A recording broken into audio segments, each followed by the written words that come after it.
Sahi nimefanya utafiti, nimekaa pa course since 26th of December, nimefanya utafiti.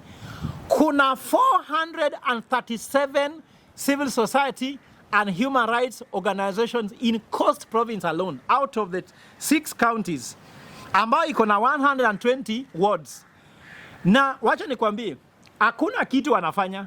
Wanaenda tu kwa hoteli, watu wanapewa allowance pale, watu wanakula vizuri pale, watu wanapewa mahandout pale, na mabegi pale, na makofia pale wanabeba, alafu wanarudi nyumbani na human rights na hivyo hivyo. Kwa nini? From today, let me tell you what Kenyans. The president wants to keep you desperate ili uwe unamuomba. Na ni dhambi kuomba binadamu. Anataka kutuweka kwa ICU. Na anataka tumuombe. Ili tukimuomba mpaka 2027 tutakuwa desperate. Tena atarudi tu hivyo hivyo. Atasema atatokalia ngumu. I am Professor Fred Ogola. I am the president for Linda Jamii, which is a civil society umbrella body for all civil society, religious organizations, public sector, private sector. It's about Linda Jamii. It's about taking care of society. And I'm here with my brother, Karisa Fagio, who is a civil and human rights defender. So today we are here to give the state of the nation. What's the state of the nation? The state of the nation is happening is that the economy is in very serious situation. You can see it. When I was driving from Nairobi, you can see the road is telling you that the economy is in trouble. When I reached Taita Taveta, there was no sign of Christmas. There was no sign for any celebration. Even decorations are not there. When I arrived in Malindi, I was looking around, even Mariakani. You could not see any sign of Christmas. That the way you see decorations, you could see the people in festive mood. You couldn't see it. And I'm here in Malindi. You can also see there's just hopelessness here, and people are just feeling powerlessness. So we are trying to say the state of the nation is in bad crisis. Why is the issue? The state of the nation is in crisis because the Kenya shillings, the dollar currency, is not doing very well. You see the debt which President Ruto said is going to pay by 31st of December. He made a U-turn. I don't know what U-turn is. Another thing we are saying is that the cost of living is very high. You can see cost of petrol. People are not even traveling.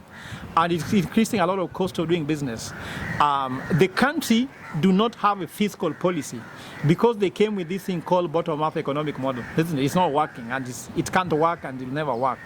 And also, if you look at that, we are seeing that the cost of healthcare access is difficult.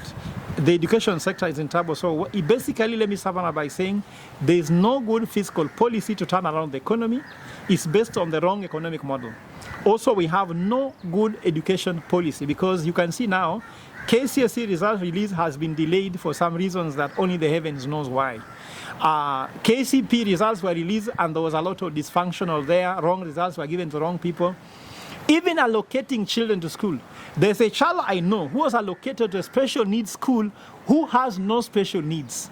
How can a child who has eyes be taken to the school of the blind and a child who is blind taken to the school of those who have eyes?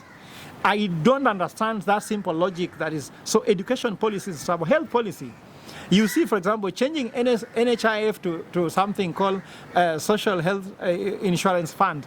What was the name? What is in the name? Why don't you just implement and ensure people can access healthcare?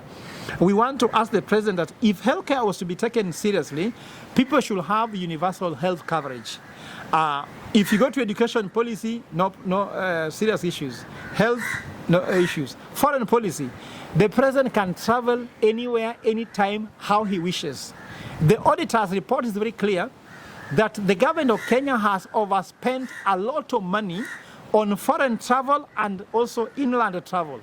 Why are they traveling? The other time they spent billions of shillings to fly in the air to plant trees, which we have not seen until now.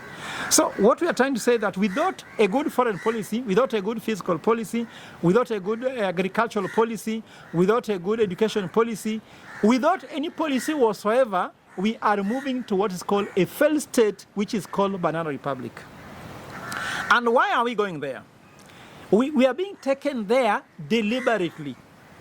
President William Ruto knows that if we continue worshipping him, ile tunasema tunamwabudu, Tukiendelea kuomba, tunaomba rais, tunaomba serikali.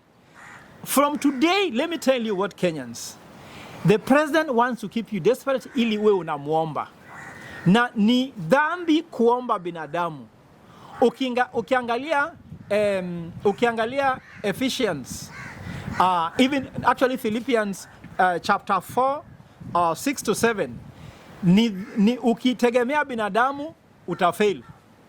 Na pia ukiangalia Psalms 121, tunasema natazama milima, msaada wangu itatoka kwa nani? Msaada wangu inatoka kwa Mungu aliyeumba mbingu na nchi. Sasa sisi tunafaa tusitazame State House, tusitazame Ruto kama msaada wetu. Sisi tutazame nani? Tutazame Mungu, tufanye kazi yetu, tuachane na Ruto kwa sababu amesema hapangwingwi. Sivyo? Hatutampanga, wacha endelee tu kutopangwangwa. Sisi tuendelee na kazi yetu, tuachane na yeye. Because William Ruto alipewa hii serikali kama ilikuwa tu uchumi ilikuwa tu na homa kidogo tu, ilikuwa na homa, sivyo? Akabadilisha dawa ile uchumi ilikuwa napata kwa sababu Uhuru Kenyatta ilikuwa napatia subsidies. Yeye akaona kama hiyo subsidies ambayo ilikuwa dawa ni mbaya. Akailetea nini? Hustler Fund, akailetea fertilizer subsidies. Mgonjwa sasa ametoka kuwa na homa, alikuwa anatembea anaendesha basikeli akaenda hospitalini, sasa mgonjwa ako ICU. Mgonjwa ako karibu kukufa. Ruto alitoa kile kinaitwa mana. Wajua Waisraeli walikuwa wanatembea kutoka Misri kwenda Canaan. Mungu alijua wako njiani na wanatembea kwa jangwa, desert. Akawapatia mana bure. Alijua hawezi pandilia kitu wafanye kazi mpaka wafike wapi? Canaan. Yeye sasa akatoa mana, watu wanataka kufa hapa kwa jangwa. Ndio maana William Ruto anataka kutuweka kwa ICU. Na anataka tumuombe. Ili tukimuomba mpaka 2027 tutakuwa desperate. Tena atarudi tu hivyo hivyo. Atasema atatokalia ngumu. And he's saying he's making tough decisions. Let me tell you what, Kenya, hatutaki tough decisions. We want smart decisions. Hizo decisions are not smart. I make Solomonic decisions, not tough decisions. Any idiot can make a tough decision. But very few people can make smart and Solomonic what? Decisions. And as the state is failing now because of those reasons I've said, mimi nataka kumwambia William Ruto, kama uko na bibi akisema anataka kwenda kutengeneza nywele, wezi mwambia analipa deni. Mtoto anataka kwenda shuleni ako njaa, unamwambia analipa deni. Wakenya ambayo wewe ni baba yao wako njaa, hana pesa kwenda shuleni, hospitalini, unamwambia unalipa deni. Tangu lini mwanaume anashinda kumwambia bibi na mtoto wake ati analipa deni? Huyo ni mwanaume gani na huyo ni baba gani? Ruto, unataka uwe baba wa taifa. Baba wa taifa kazi yake sio kulipa deni. Can you imagine Ruto anaita wanuhabari State House kuambia ya kuwa analipa deni. Alafu anaambia atalipa by 31st of December. Alafu baadaye halipi. Sasa watu habari wanapelekwa State House kudanganywa. Ndio maana sisi nasema hatutaki kukuomba. I'm calling upon Kenya. Look at me on the face. Go back to God. God, confess for having worshipped Ruto. Confess kwa kuomba Ruto. Anza kuomba Mungu na Mungu atakuonekea kwa hii shida uko nayo. Ya pili, vile state imefail, kuna failure in opposition. There's a confusion kwa sababu Raila Odinga hakutarajia kuwa kwa opposition. Alijua atashinda. Na kwanza alishinda. Lakini hakuwa tayari kuwa kwa opposition. Ruto hakuwa tayari kuwa nini? Kwa serikali. Sasa kuna confusion, mwenye alifaa kuwe kwa serikali ako opposition. Mwenye alifaa awe kwa opposition ako kwa serikali. Alafu tumebadilisha economy model tunaita bottom up. Matako juu, kichwa chini. Kama matako ni juu na kichwa ni chini, inamaanisha unafikiria kutumia matako na unatekeleza kutumia kichwa, haiwezi fanyiki. Ndio maana tumebadilishwa bottom up, sivyo? Tuache na hiyo maneno kabisa. Opposition pia wajue Opiyo Wandayi as leader of minority should be the leader of opposition. Badala kwanza kusema sasa nataka leader another. Sasa ukiweka Raila Odinga kuwa leader of opposition, sasa Opiyo Wandayi atakuwa anafanya nini? Hiyo ni confusion. The third problem is that we have a shameless judiciary. Linda Jamii took a petition to court to challenge the horse levy, and we succeeded. The court declared it unconstitutional. Then they told us to go for lunch at 1 o'clock. When we came back at 3 o'clock, I don't know which phone call or which message they received or which kind of M-Pesa came in. All of a sudden, wakasema standing orders. Unconstitutional provision cannot continue stay in order. That is law. That is Constitution of Kenya 2010. Kama mtu anakanyaga mguu yako na unasikia uchungu, na sio halali, alafu jaji anasema tukupatie 45 days akanyage tu, tutakutoa after 45 days. Inawezekana kweli? Hiyo ni dhambi juu ya katiba, na judiciary is shameless. The other person is parliament ambao wamenunuliwa. Ruto told them, you are elected in parliament because of me, so you must do what I want. Parliament haitaki kufanya kazi yake under the people's representative from the Senate to National Assembly. Sasa hiyo pia tumefanya nini? Tumepoteza. Yana ya kupoteza, tumepoteza all independent institutions. Kama IBC wanasema ati walikuwa nakutana na watu ili wapaene certificate. IPOA, all injustice during maandamano, all injustice during post-election violence, all the historical injustices hazijawahi fanyika, na wanasema independent nothing. So all those have failed. The fifth to fail is the media.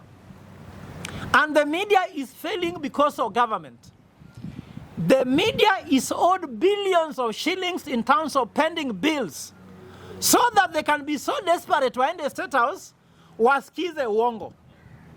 Kwa sababu kama mtu hajakulipa unaenda rudi kwake ili akulipe. Unarudi ukidhani pengine ndiye atalipa. Ni kama supplier ile ilikuwa ya Nakumat. Mtu hajakulipa 260 days. Anakuambia bado nitakulipa 490 days. Unaendelea kusupply na ulipwi. Unaendelea kusupply na ulipwi. Ukidhani ukiwacha kusupply atakosa kulipa. So wanaweka media in catch 22. Ndio maana mimi nimeachana na mainstream media, sasa naongea na digital media. Kwa sababu wao pia wako hostage, kwa sababu hajalipwa mshahara yao.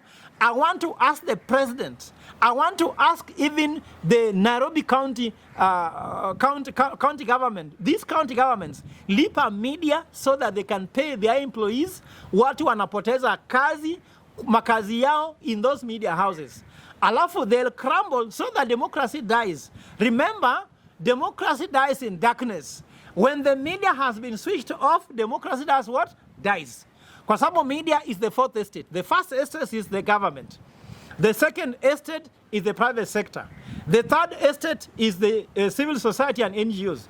The fourth estate is the media. Then the last people who are dying, and they are dying because of greed, I call them NGOs, civil society, and human rights organizations.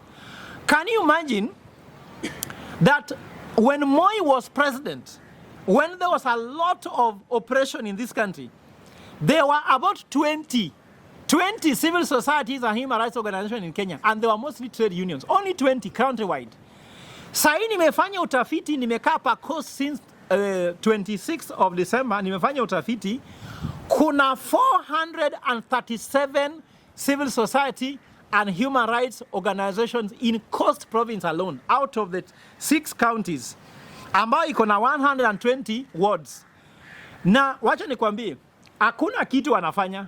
Wanaenda tu kwa hoteli, watu wanapewa allowance pale, watu wanakula vizuri pale, watu wanapewa mahandout pale, na mabegi pale, na makofia pale wanabeba, alafu wanarudi nyumbani, na human rights na hivyo hivyo. Kwa nini?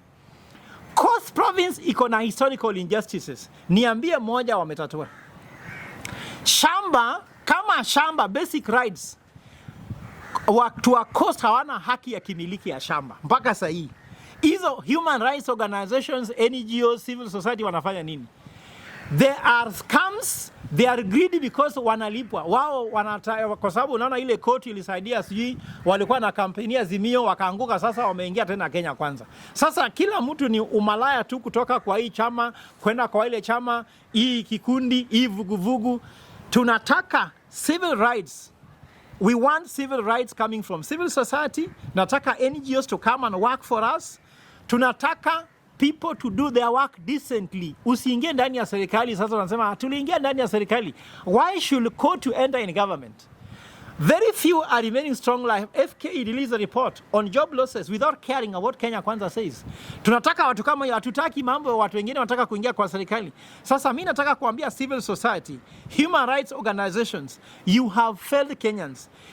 The corruption is higher now with the high number of civil society.